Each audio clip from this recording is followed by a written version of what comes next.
Hello everyone guys, आज हम लोग रिवीजन करने वाले हैं पेमेंट ऑफ टैक्स का। अच्छा, सिर्फ मैं सबसे पहले ये बता दूं कि हम लोग पेमेंट ऑफ टैक्स का रिवीजन देखने वाले हैं। ये कोई मेन लेक्चर नहीं है। हम लोग ने जो कुछ भी पढ़ा है सिर्फ उसका एक छोटा सा रिवीजन हम लोग यहाँ पे देखने वाले हैं। मेरे को बोलो, सबसे पहले चैप्टर का नाम क्या है? Yes, payment of tax. तो मेरे को सबसे पहले बोलो, हम लोग कौन सा टैक्स पढ़ रहे हैं? इनडायरेक्ट टैक्स में जीएसटी। तो ऑफ कोर्स जो पेमेंट करना है वो भी कौन से टैक्स का करना है? जीएसटी का। तो हम लोग यहाँ पे ये चैप्टर के अंदर से सीखने वाले हैं कि जीएसटी का पेमेंट हम लोग गवर्नमेंट को किस तरह से करेंगे। सबसे पहले मुझे ये बताओ, जीएसटी में हम लोग रिसिपिएंट से कौन कौन से टैक्सेस कलेक्ट करते हैं? Sir, number 1 CGST, number 2 SGST, और जिस प्लेस पे यूटीजीएसटी है वहाँ पर यूटीजीएसटी, नंबर 3 आईजीएसटी और जीएसटी कॉम्पनसेशन सेस। ये सारे टाइप्स के टैक्सेस हम लोग सामने वालों से कलेक्ट करते हैं और ये सारा पैसा हम अपनी जेब में डालते हैं या गवर्नमेंट को रिटर्न करते हैं? सर, ये पैसा हम लोग गवर्नमेंट को देते हैं। मेरे को एक बात बोलो, क्या ये पैसा हम लोग ने जो आज कमाया है आज का आज ही गवर्नमेंट को दे देंगे क्या? Answer is no. आज का जीएसटी कलेक्ट किया हुआ पैसा हम आज के आज नहीं देते। ये पैसा हम गवर्नमेंट को आने वाली ड्यू डेट पर देते हैं। और आपको ये पता है, जीएसटी आने के बाद हर महीने की ड्यू डेट होती है और ये गवर्नमेंट को जो सारा पेमेंट में टैक्स का पे करने वाला हूँ उसका सारा डिटेल मैं जीएसटीआर 3B में देता हूँ। नहीं सर, जीएसटीआर 3 में देते हैं। यस गाइस, जीएसटीआर 3 में देते हैं, बट अभी तक जीएसटीआर 3 नहीं आया है। जीएसटीआर 3B है उसके बिहाफ में। तो सर, अभी तक हम लोग जीएसटीआर 3 क्यों लिखते थे? टेम्पररी मॉडल के लिए हम लोग ने जीएसटीआर 3 लिखा है, बट जीएसटीआर 3B एक्चुअल में मॉडल है। चलो फटाफट मेरे को बोलो, सीजीएसटी, एसजीएसटी, यूटीजीएसटी, आईजीएसटी और जीएसटी सेस जब हम लोग गवर्नमेंट को जमा करते हैं उसकी ड्यू डेट होती है आने वाली नेक्स्ट मंथ की 20 तारीख को। आने वाले 20 तारीख को हम लोग गवर्नमेंट का सारा टैक्सेस दे देते हैं। लेकिन मेरे को एक बात बोलना, जब हम लोग गवर्नमेंट को टैक्स पे करने वाले हैं तो क्या हमें ये पता होना चाहिए कि हमें कितना टैक्स गवर्नमेंट को पे करना है? एग्जाम्पल, अगर मुझे सामने वाले को पेमेंट करना है तो क्या मुझे पहले ये पता होना चाहिए कि मुझे कितना पेमेंट करना है? ठीक उसी तरह जब सप्लायर गवर्नमेंट को पेमेंट करता है तो क्या सप्लायर को ये बातें मालूम होनी चाहिए कि उसे गवर्नमेंट को कितना अमाउंट पे करना है? Answer is yes. तो गवर्नमेंट ने क्या किया है, हमारी सुविधा के लिए गवर्नमेंट ने जीएसटी पोर्टल पर, वापस से बोलो, हमारी सुविधा के लिए गवर्नमेंट ने जीएसटी पोर्टल पर 3 लेजर्स ओपन करके रखे हैं। कम ऑन गाइस, हमारा आंसर साल चालू हो जाना चाहिए यहाँ से। गवर्नमेंट ने जीएसटी पोर्टल पर 3 लेजर्स ओपन करके रखे हैं। सर, कौन से 3 लेजर्स? जैसे ही आप अपनी लॉगिन आईडी एंड पासवर्ड डालते हो, लॉगिन आईडी एंड पासवर्ड डालने के बाद आपके जीएसटी पोर्टल पर 3 टाइप के लेजर्स ओपन होंगे।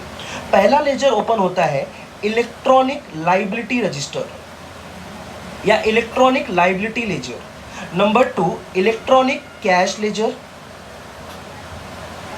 And number 3 electronic credit ledger. Sir, हम लोग इलेक्ट्रॉनिक क्यों बोलते हैं? अरे ये सारा पूरा ऑनलाइन सिस्टम पे होता है, इलेक्ट्रॉनिक मोड पे चलता है, इसलिए इसके आगे इलेक्ट्रॉनिक वर्ड लगाया गया। तो मेरे को बोलो, जैसे हम लोग को गवर्नमेंट को पेमेंट करना है तो गवर्नमेंट ने अपने जीएसटी पोर्टल पे कितने रजिस्टर ओपन कर रखे या कितने लेजर ओपन रखे हैं? 3। That is MCQ point of view से is very important. GST portal पे टोटल पेमेंट करने के लिए कितने लेजर्स बनाए गए? Answer is 3। कौन से 3 ledger? Number 1 liability register, number 2 cash ledger, number 3 credit ledger. अच्छा, मुझे गवर्नमेंट को कितना टैक्स पे करना है तो बोलो, मुझे कौन से लेजर से मालूम पड़ेगा? यस, मुझे गवर्नमेंट को कितना टैक्स पे करना है उसके लिए इलेक्ट्रॉनिक लाइबिलिटी रजिस्टर है। इलेक्ट्रॉनिक लाइबिलिटी रजिस्टर में आपको सारा अमाउंट दिखेगा कि आपको कितना अमाउंट ड्यू है। कम ऑन, क्या बोला मैंने आपको? कितना अमाउंट ड्यू है। इस ड्यू से मुझे मालूम पड़ेगा कि मुझे कितना पेमेंट करना है। गवर्नमेंट ने बोला पेमेंट करने के लिए आपके पास 2 लेजर्स है। Number 1 electronic cash ledger, number 2 electronic credit ledger. तो आंसर याद रखना, लाइबिलिटी का पेमेंट करने के लिए अपने पास 2 लेजर है। पहला कैश लेजर, दूसरा क्रेडिट लेजर। अच्छा, ये ई क्रेडिट लेजर क्या है? सर, ई क्रेडिट मतलब जब गवर्नमेंट को हम लोग टैक्स भरते हैं तो हम लोग को कुछ आईटीसी भी रिसीव होता है। क्या गवर्नमेंट ये आईटीसी मेरे को मेरे जेब में लाकर देती है, मेरे घर पे लाकर देती है क्या? Answer is no. आपका जितना भी आईटीसी है वो सारा आईटीसी आपके ई क्रेडिट लेजर में रजिस्टर्ड किया जाता है। ओके, मतलब आपकी जो लाइबिलिटी है, फॉर एग्जाम्पल 50,000 रुपए की लाइबिलिटी है, 50,000 की लाइबिलिटी में मेरे आईटीसी में मतलब मेरे क्रेडिट लेजर में ऑलरेडी 20,000 रुपीज पड़ा हुआ है। तो मेरे को बोलो 50,000 में से 20,000 में सेटल कर दूंगा। मेरे को भी आंसर करो, मुझे फाइनली कितना पे करना पड़ेगा? 30,000। आई होप गाइस आपको समझा रहेगा। बट ये 30,000 क्या मैं गवर्नमेंट को टैक्स में जाके कैश में दूं क्या? Answer is no. गवर्नमेंट बोलता है ये 30,000 पे करने के लिए आप क्या करोगे? इलेक्ट्रॉनिक कैश लेजर यूज करोगे। चलो, जितना भी हम लोग ने सिर्फ यहाँ पे पढ़ा है एक बार इसे देख लेते हैं। देखो, पहली बात ई लेजर्स की बात कर रहा है। इलेक्ट्रॉनिक लेजर्स जो आपका स्टेटमेंट्स होगा, कितने टाइप्स के इलेक्ट्रॉनिक लेजर्स बनाए गए? सर, पहला लेजर होगा इलेक्ट्रॉनिक लायबिलिटी रजिस्टर, दूसरा होगा इलेक्ट्रॉनिक कैश लेजर और तीसरा होगा इलेक्ट्रॉनिक क्रेडिट लेजर। अच्छा गाइस, इलेक्ट्रॉनिक लायबिलिटी रजिस्टर में हम लोग को ये मालूम पड़ेगा कि हमारे टैक्सेस कितने ड्यू है। इलेक्ट्रॉनिक क्रेडिट लेजर कुछ और नहीं है, जो हम लोग आईटीसी लेते हैं उस आईटीसी का सारा पैसा इस लेजर में आता है, और जो पैसा कम पड़ता है और गवर्नमेंट को पे करना पड़ता है वो सारा पैसा हम लोग इलेक्ट्रॉनिक कैश लेजर में जमा करवाते हैं। ओके, तो हम लोग जाएंगे स्टूडेंट नोट में। आपको जो मैंने नोट्स दे रखे हैं उसमें स्टूडेंट नोट है, उसमें जाके पहला पॉइंट लिख के रखो, total 3 ledgers. Number 1 electronic liability ledger, number 2 electronic cash ledger and number 3 electronic credit ledger. ये सारे एमसीक्यू पॉइंट ऑफ व्यू से बहुत इंपॉर्टेंट रहेंगे। ओके, मेरे को बोलो इलेक्ट्रॉनिक लायबिलिटी लेजर में आप क्या देखोगे? यस, कितना अमाउंट ड्यू है। इलेक्ट्रॉनिक कैश में क्या देखोगे? कितना अमाउंट जमा करवाना है। और इलेक्ट्रॉनिक क्रेडिट लेजर में क्या रहेगा? जो भी आपका आईटीसी का पैसा रहेगा वो इस लेजर के अंदर डिपॉजिट कर दिया जाएगा। ओके, पहले हम लोग बात करते हैं इलेक्ट्रॉनिक लायबिलिटी रजिस्टर की। गाइस, इलेक्ट्रॉनिक लायबिलिटी रजिस्टर में आपकी जो भी लायबिलिटी है वो लायबिलिटी आप तुरंत ही on the spot current liability पे नहीं कर सकते। गवर्नमेंट कहता है अगर आपके पिछली कोई भी लायबिलिटी बाकी है, मतलब पिछले महीने का अगर मैंने टैक्स नहीं भरा और मैं चाहता हूं कि मैं करंट मंथ का टैक्स भर दूं, तो ये पॉसिबल नहीं है। गवर्नमेंट ने क्या बोला? आपका लायबिलिटी का जो पेमेंट होगा वो line by line, step by steps होंगे। मतलब अगर मेरे पिछले कुछ टैक्सेस या पिछले कुछ ड्यूज या पिछले कुछ इंटरेस्ट एंड पेनल्टीज हैं, तो पहले मुझे उसे पेमेंट करना पड़ेगा। नंबर 2, जो करंट ईयर का टैक्स है मुझे उसे नंबर 2 पे करना पड़ेगा। एंड नंबर 3, जो भी अलग टाइप के टैक्सेस और इंटरेस्ट और पेनल्टीज और ऑडिट ये सब करने पर आएगा वो पे करना पड़ेगा। तो याद रखना, इलेक्ट्रॉनिक लायबिलिटी रजिस्टर का पेमेंट करने का स्टेप्स क्या है? पहले प्रीवियस ड्यूज पे करो, जो भी आपकी पिछली लायबिलिटी है पहले उसको पे करो। देन आप उसके बाद करंट ईयर के टैक्सेस को पे करो एंड उसके बाद आप क्या पे करोगे? नए ड्यूज एंड इंक्लूडिंग डिमांड्स। तो याद रखना, ये सबसे इंपॉर्टेंट है। जाओ फटाफट नोट में ये भी लिख के रखो। Number 2 electronic liability register,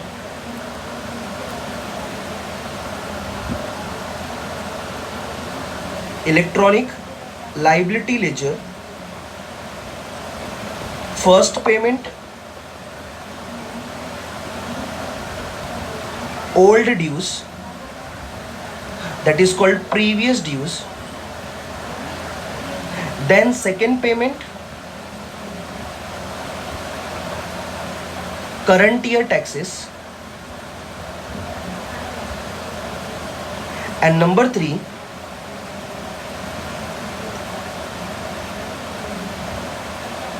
all interest and penalties। अच्छा, ओल्ड ड्यूज में भी सर मेरा पिछले महीने का टैक्स है और पिछले महीने की कुछ इंटरेस्ट एंड पेनल्टी है, उसमें भी सबसे पहला क्या पे होगा? तो पहले आपके पिछले महीने के टैक्सेस पे होंगे एंड उसके बाद जो इंटरेस्ट एंड पेनल्टी होगी वो पे होंगे। मतलब पहले पेमेंट में मुझे लेजर में ओल्ड ड्यूज पे करने पड़ेंगे, मतलब प्रीवियस ड्यूज पे करने पड़ेंगे। प्रीवियस ड्यूज में सर मेरे कुछ टैक्सेस हैं और कुछ मेरे इंटरेस्ट एंड पेनल्टीज हैं, उसमें भी पहले टैक्सेस के पेमेंट होंगे, फिर इंटरेस्ट एंड पेनल्टी होंगे। फिर जो पैसा बचेगा वो आपके करंट ईयर के टैक्स में एडजस्ट किया जाएगा एंड उसके बाद जो भी इंटरेस्ट एंड पेनल्टीज होंगी उसको डिडक्ट किया जाएगा। तो याद रखना, ई लायबिलिटी रजिस्टर में 3 हिसाब से पेमेंट होगा। पहला प्रीवियस ड्यूज, दूसरा करंट ईयर के टैक्सेस एंड तीसरा all interest and penalties. Old dues में भी सबसे पहले ओल्ड टैक्सेस पे होंगे, उसके बाद इंटरेस्ट एंड पेनल्टी पे होंगे। चलो हम लोग थर्ड पार्ट पे आते हैं, इलेक्ट्रॉनिक कैश लेजर। ये सबसे मेन है। सर इलेक्ट्रॉनिक कैश लेजर में क्या क्या है, आओ देख लेते हैं। गाइस सबसे पहली बात, इलेक्ट्रॉनिक कैश लेजर बोलता है इलेक्ट्रॉनिक कैश लेजर एक समरी होगी कि आपने कितना पैसा डिपॉजिट किया है। Repeat everyone repeat.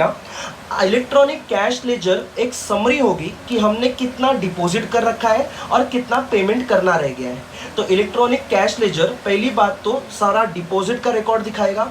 Number 2, electronic cash laser किधर दिखेगा, जीएसटी पोर्टल पे। तो देखो हमारे पास यहाँ पर लिखा हुआ है, ये एक कंटेन और समरी है ऑल डिपॉजिट की। दूसरा, ये कहाँ पर मेंटेन किया जाएगा, जीएसटी पोर्टल पर। अच्छा, जैसे ही आप जीएसटी पोर्टल पे जाओगे तो आप इलेक्ट्रॉनिक कैश लेजर में पैसा किस हिसाब से डिपॉजिट कर सकते हो, ये सबसे इंपॉर्टेंट है गाइस। आप पैसा किस हिसाब से डिपॉजिट कर सकते हो। तो गवर्नमेंट ने बोला जीएसटी कैश लेजर में आप 2 हिसाब से पेमेंट कर सकते हो। Number 1 online payment, number 2 offline payment. क्या सर आपने ही सिखाया था ऑफलाइन पेमेंट नहीं होता। अरे सुनो तो, जीएसटी कैश लेजर में हम लोग पहले कैसे पेमेंट करेंगे, ऑनलाइन मोड पे आप जितना चाहिए उतना कैश लेजर में डिपॉजिट कर दो। सर जीएसटी कैश लेजर में ऑनलाइन जितना चाहिए उतना, यस, लेकिन ऑफलाइन पेमेंट करने के लिए आपको 2 ऑप्शन दिए गए। अगर आप अपना पेमेंट एनईएफटी या आरटीजीएस से करते हो तो आपकी कोई लिमिट नहीं रहेगी, आप जितना चाहिए उतना कैश लेजर में डालो। लेकिन अगर आप ओवर काउंटर करते हो, तो आपके ऊपर लिमिट बनाई गई, सिर्फ आप 10,000 रुपए डाल सकते हो। Guys MCQ point of view से वेरी वेरी इंपॉर्टेंट है।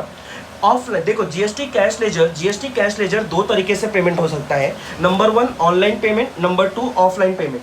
ऑनलाइन पेमेंट पे कोई लिमिट नहीं रखी गई। सर ऑनलाइन पेमेंट मतलब क्या, आप पेटीएम से करो, गूगल पे करो और आप कोई भी ऑनलाइन मोड यूज करो।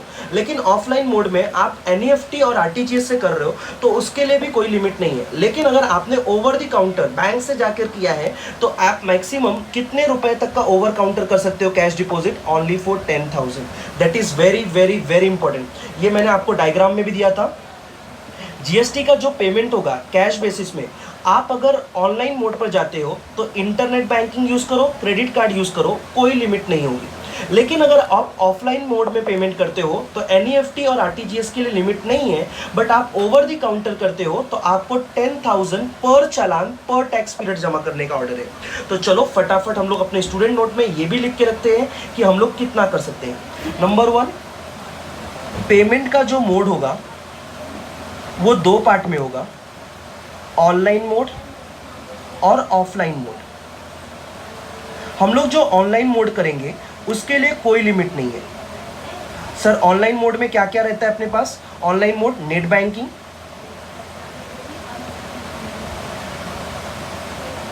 और debit card and credit card. लेकिन ऑफलाइन में भी 2 पार्ट बनाए गए। ऑफलाइन का पहला बोला गया कि आप अगर एनईएफटी और आरटीजीएस करते हो तब तो हम कोई लिमिट नहीं रखेंगे। लेकिन अगर आप पूरा पेमेंट ओवर द काउंटर करते हो तो आपको पर टैक्स पर पर्सन कितना रुपया लिमिट है, 10,000 ओनली। याद रखना ये बहुत इंपॉर्टेंट है। अच्छा, कैश लेजर में हम लोग जैसे ही जाएंगे, वैसे ही कैश लेजर में क्या मिलेगा हम लोग को, तुम्हारा जगह बहुत रहेगा, मैंने बड़े बड़े वर्ड में लिखा है इसलिए मेरा लाइन कम पड़ गया है। चलो मेरे को बोलो, कैश लेजर में सबसे पहले हम लोग ने देखा था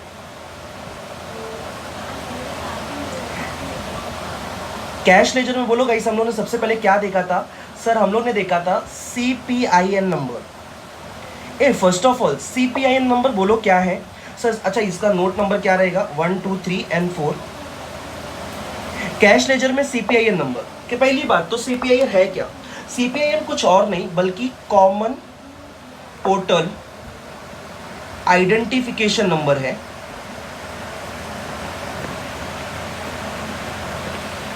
नंबर 2,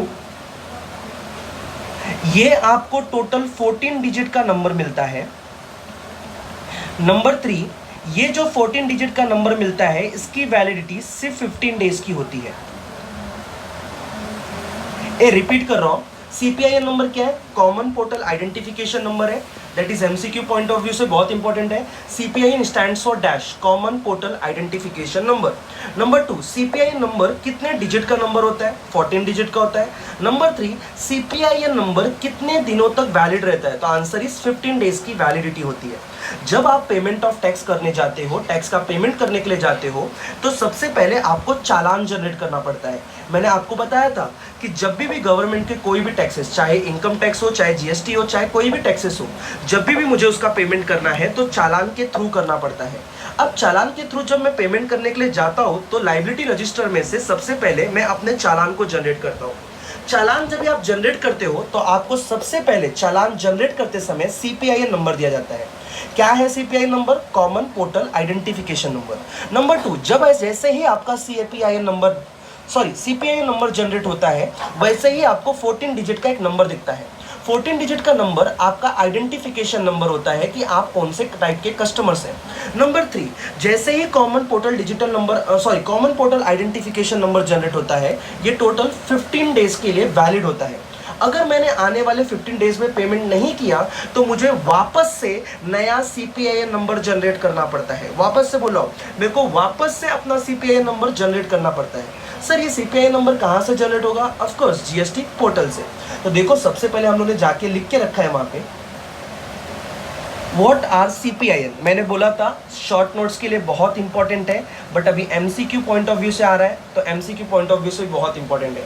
चलो, CPIN stands for common portal identification number. दूसरा, ये चालान सक्सेसफुल जनरेट होने के बाद दिखाता है, चालान क्रिएट करता है।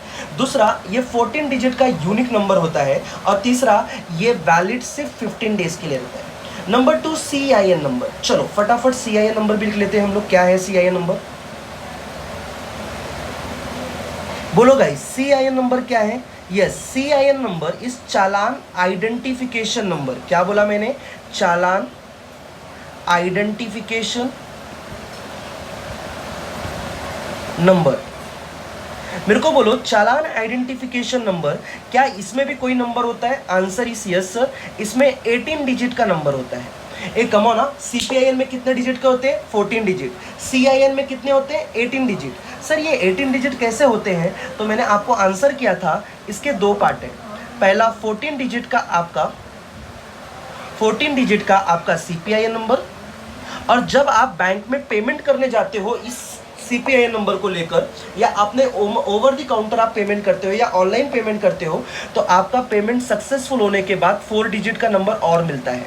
ये 4 डिजिट का नंबर जब इसके साथ ऐड कर दिया जाता है तो ये टोटल 18 डिजिट के नंबर बनते हैं। तो आपको MCQ पॉइंट ऑफ व्यू से पूछ सकते हैं, CIN नंबर में टोटल 18 डिजिट नंबर होते हैं, ये टोटल 18 डिजिट नंबर कहाँ से आते हैं? तो 14 डिजिट CPIN एंड 4 डिजिट आपके बैंक रेफरेंस से आते हैं। जैसे ही आपका पेमेंट सक्सेसफुल होता है, वैसे ही ये 4 डिजिट के नंबर जनरेट हो जाते हैं। अच्छा सर, CIN नंबर कुछ वैलिडिटी होती है क्या? आंसर इज नो रे। जब हम लोग ने चालान का पेमेंट कर दिया है तो सब उसकी कोई वैलिडिटी नहीं है। तो CIN नंबर, चलो हम लोग उसे भी देख लेते हैं एक बार। CIN number is challan identification number. ये बैंक देता है। बैंक कभी देता है जैसे ही आपका पेमेंट जनरेट होता है, चालान सक्सेस हो जाती है, वैसे ही मिल जाता है। ये टोटल 18 डिजिट का नंबर होता है, जिसमें से कि 14 डिजिट आपका CPIN होता है और 4 डिजिट आपके बैंक का कोड होता है। ओके गाइज, इधर पे आओ। तीसरा, BRN नंबर। ये BRN नंबर कुछ और नहीं है, बैंक रेफरेंस नंबर। जब आप ओवर द काउंटर पेमेंट करते हो तो आपको बैंक ट्रांजेक्शन नंबर दिया जाता है। And last is electronic focal point branch. क्या बोला मैंने? Electronic focal point branch. जब भी गाइस आप एनईएफटी और आरटीजीएस बनाने के लिए या ओवर द काउंटर करने के लिए आप बैंक में जाते हो तो आप ऐसे ही किसी भी बैंक में उठ के नहीं जा सकते। वापस से बोल रहा हूँ, आप ऐसे ही किसी भी बैंक में उठ के नहीं जा सकते। आपको अगर पेमेंट करवाना है ऑफलाइन मोड से तो जीएसटी मोड में कुछ बैंक को सिलेक्ट किया गया है, कुछ बैंक को अथोराइजेशन दिया गया है कि आप ही उनका पेमेंट करोगे। तो याद रखना, इलेक्ट्रॉनिक फोकल पॉइंट ब्रांच कुछ और नहीं है। आप जब ऑफलाइन पेमेंट करने के लिए बैंक में जाते हो तो आप किसी भी बैंक में यूं ही नहीं जा सकते। जीएसटी ने कुछ अथोराइजेशन बैंक्स बना रखे हैं, आप सिर्फ अपना ओवर द काउंटर और चालान पेमेंट उन्हीं के थ्रू कर सकते हो। तो ये पूछ सकते हैं EFPB मतलब इलेक्ट्रॉनिक फोकल पॉइंट ब्रांच का पूरा फुल फॉर्म लिखो, that is called stands for. I hope guys मैंने क्या बोला यहाँ तक आपको पूरा समझ गया रहेगा। That is very important. जो एग्जिस्टिंग लॉ था जीएसटी आने से पहले, हम लोग जो पेमेंट करते थे वो पेमेंट हम लोग ऑफलाइन मोड में भी कर सकते थे एंड ऑनलाइन मोड में भी कर सकते थे। बट जीएसटी आने के बाद हमारा सारा सिस्टम ऑनलाइन हो गया। तो देखो ऐसा क्वेश्चन पूछा गया है, are manual challans applicable are allowed under the GST system under the VAT regime? तो आंसर इज मैनुअल और physical challans are not allowed under GST regime. It is mandatory to generate the challan online in the GST portal. याद रखना, GST में अब सब कुछ online mode पर ही होगा, ऑफलाइन मोड कुछ नहीं चलेगा। आगे बढ़ते हैं। ओके, जब भी आप पेमेंट करने के लिए जाते हो, पेमेंट करने के लिए आपको दो टाइप के हेड्स मिलते हैं, major heads and minor heads. ये रिपीट कर, क्या बोला मैंने? जब भी आप पेमेंट करने के लिए जाते हो तो आपको दो टाइप के हेड्स मिलेंगे। तो आपका एमसीक्यू पॉइंट ऑफ व्यू से वेरी इंपॉर्टेंट, कितने टाइप्स के हेड है? दो हेड है, major head and minor head. मेरे को आंसर करो, मेजर हेड मतलब क्या? जो आपके मेन जीएसटी कंपोनेंट्स है, CGST, SGST, UTGST, IGST and GST cess, ये आपके मेजर हेड है।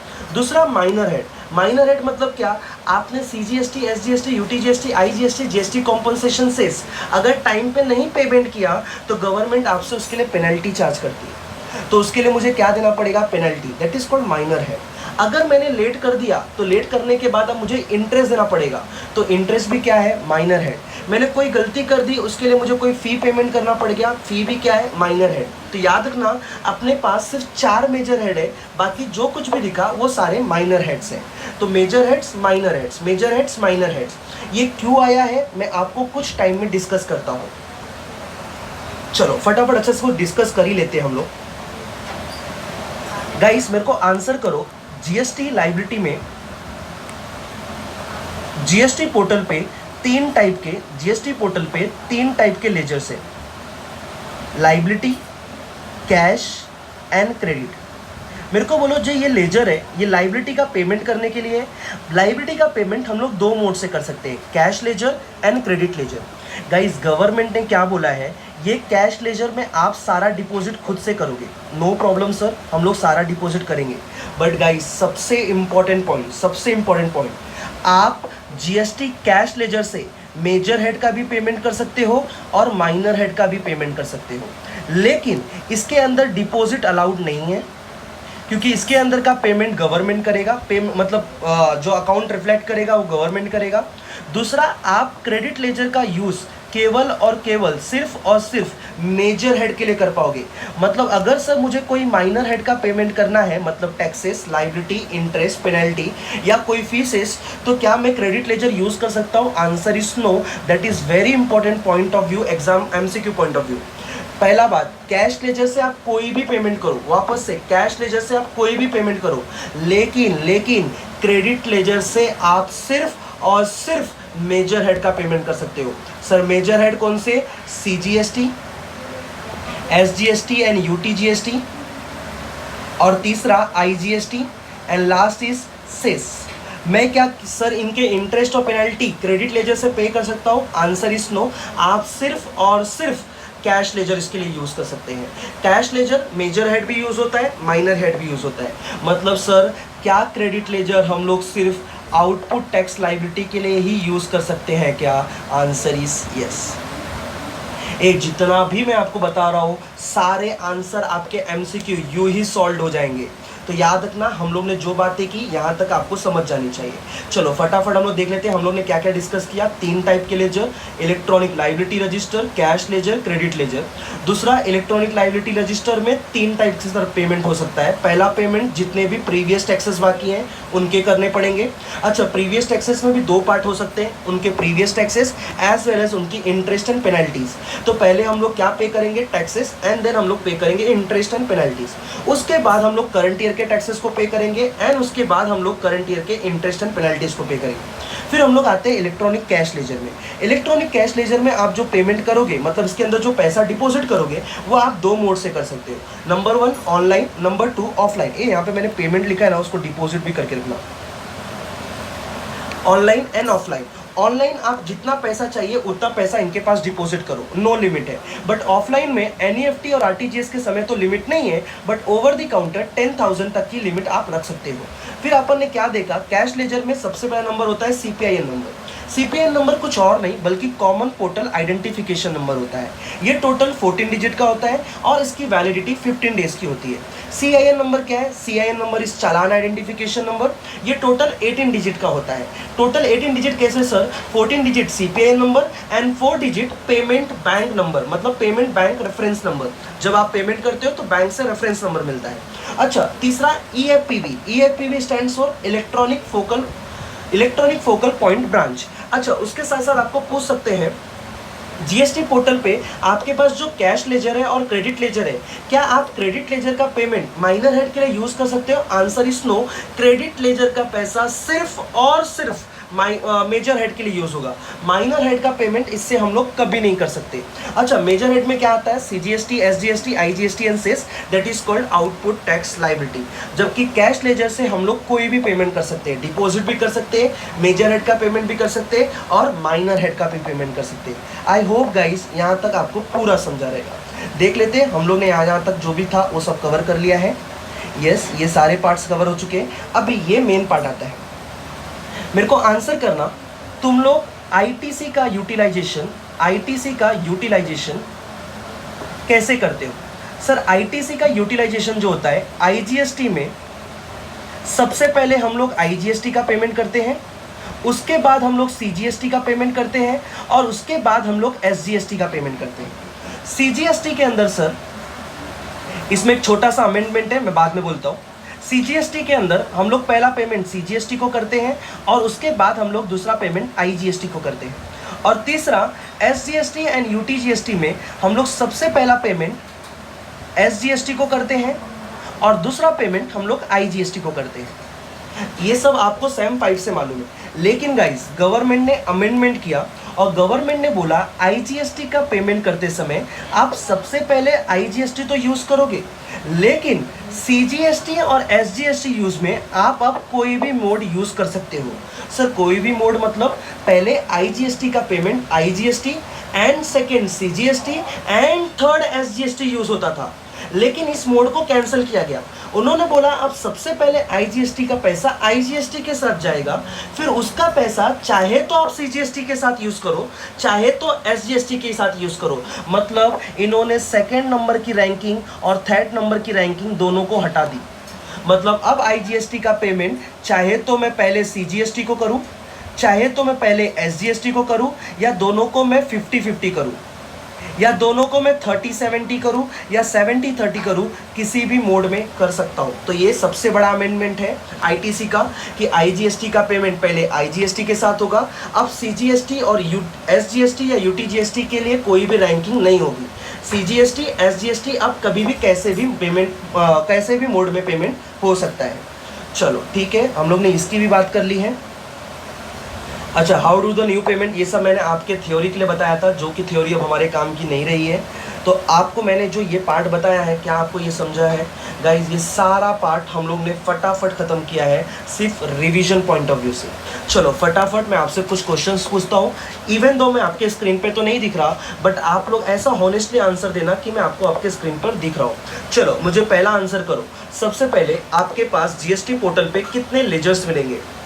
Super guys, 3 ledgers. कौन से 3 लेजर्स? यस, एंड ये सुपर, पहला इलेक्ट्रॉनिक लाइबिलिटी, दूसरा इलेक्ट्रॉनिक कैश एंड तीसरा इलेक्ट्रॉनिक क्रेडिट लेजर। पहली बात उठाते हैं इलेक्ट्रॉनिक लाइबिलिटी रजिस्टर।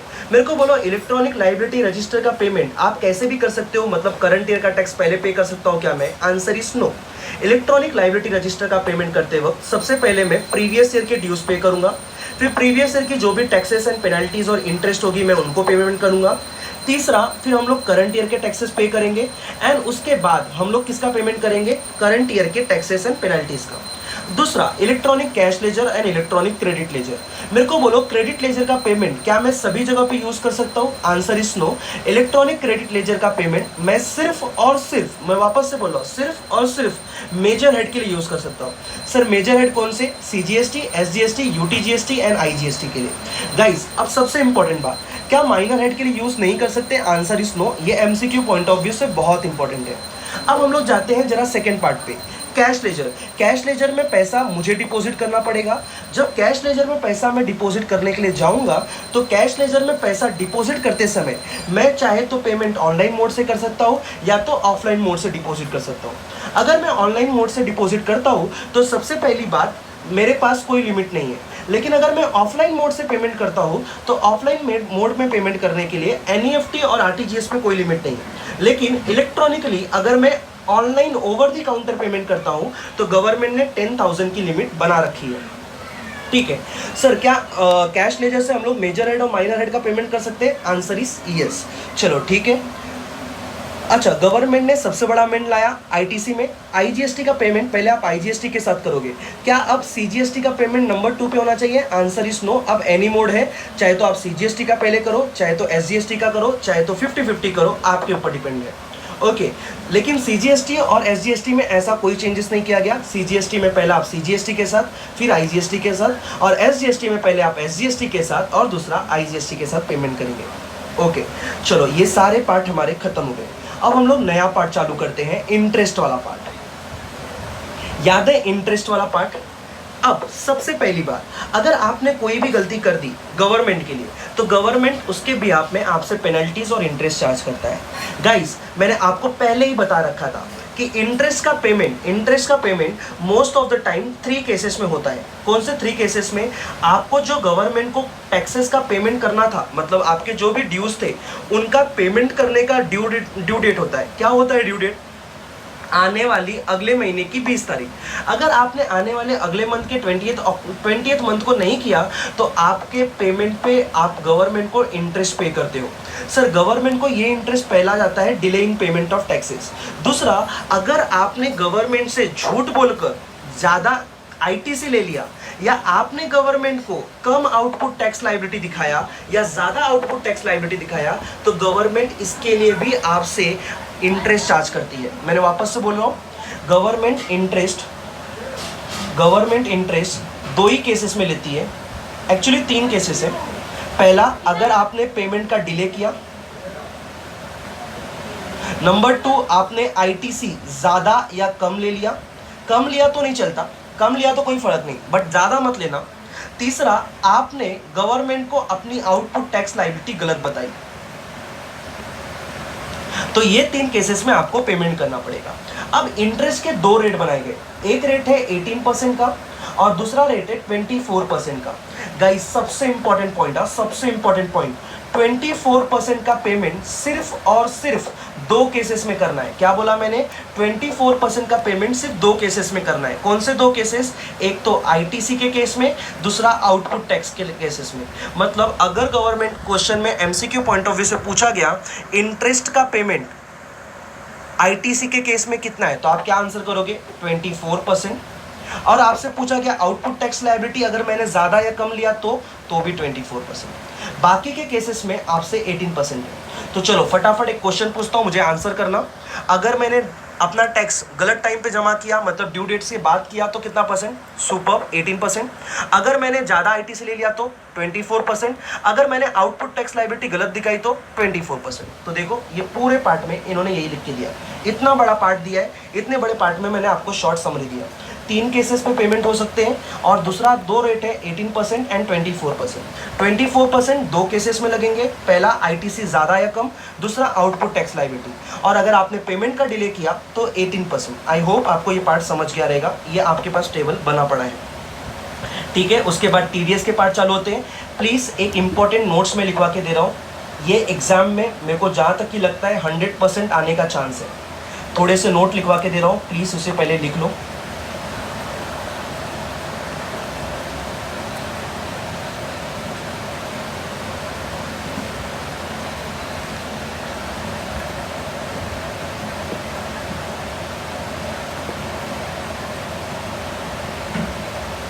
ये आप अपने एग्जाम में लिख के रखना। अच्छा, इसको मैं थोड़ा सा उल्टा कर देता हूँ।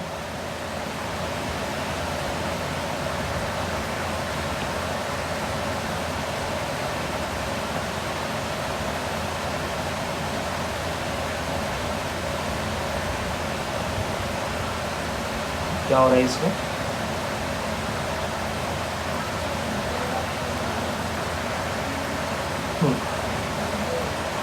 पहला रीजन या तो नेम। पहला हम लोग ने कौन से लेजर की बात की? इलेक्ट्रॉनिक लाइबिलिटी रजिस्टर या इलेक्ट्रॉनिक लाइबिलिटी लेजर। इसका फॉर्म जो होगा वो होगा GST PMT 01। What is GST PMT 1? GST payment of tax form number 1। दूसरा हम लोग ने सीखा इलेक्ट्रॉनिक क्रेडिट लेजर। इसका जो फॉर्म होगा वो होगा जीएसटी पीएमटी 02। नंबर 3 हम लोग ने सीखा इलेक्ट्रॉनिक कैश लेजर। इसका जो पेमेंट होगा वो होगा जीएसटी पीएमटी 5 नंबर पे। नंबर 4, अगर मेरे पास कोई प्रॉब्लम क्रिएट हुआ, प्रॉब्लम किसमें? इलेक्ट्रॉनिक क्रेडिट लेजर में, तो मैं यूज करूंगा जीएसटी पीएमटी फॉर्म नंबर 4। एक कभी कभी ना ई क्रेडिट लेजर में परेशानी हो जाती है, पेमेंट का टैक्सेस का पेमेंट करने में कुछ परेशानी हो जाती है, तो उसके लिए आप ऑफिसर से मीटिंग करोगे। तो क्या सर ऑफिसर से मीटिंग में ऑफिस में जाके करूंगा? Answer is no. उसके लिए आप यूज करोगे जीएसटी पीएमटी 4 नंबर का फॉर्म। याद रखना GST PMT 4। Electronic liability ledger PMT 1, credit ledger 2, electronic cash 5, 1 2 5, and 4th number problem in credit ledger, तो आप 4 नंबर का फॉर्म यूज करोगे। नंबर 5, अगर चालान से मैं डिपॉजिट करता हूं, चालान डिपॉजिट ऑफ टैक्सेस, तो मैं यूज करूंगा जीएसटी पीएमटी 6 नंबर का फॉर्म। वापस से बोलो, चालान से पेमेंट करूंगा तो मैं पेमेंट का यूज करूंगा GST payment of taxes form number 6। अगर मुझे कोई भी प्रॉब्लम क्रिएट होता है, कोई भी प्रॉब्लम क्रिएट होता है किससे रिलेटिंग? पेमेंट से relating, problem relating to payment,